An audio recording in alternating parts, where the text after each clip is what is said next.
Have you ever participated in one of those icebreaker question activities where everyone takes a turn sharing about their favorite ice cream, dream car, or what kind of animal they most relate to?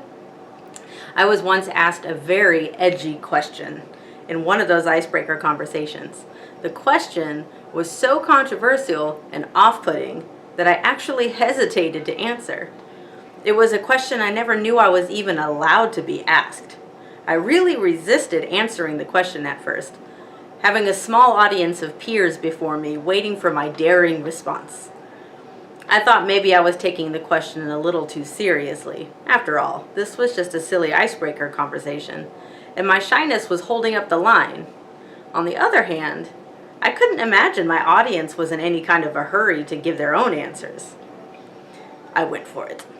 As I answered the very personal question, I found myself feeling more and more liberated and inspired as the words poured out of my mouth. Strangely, once I started talking, I couldn't stop.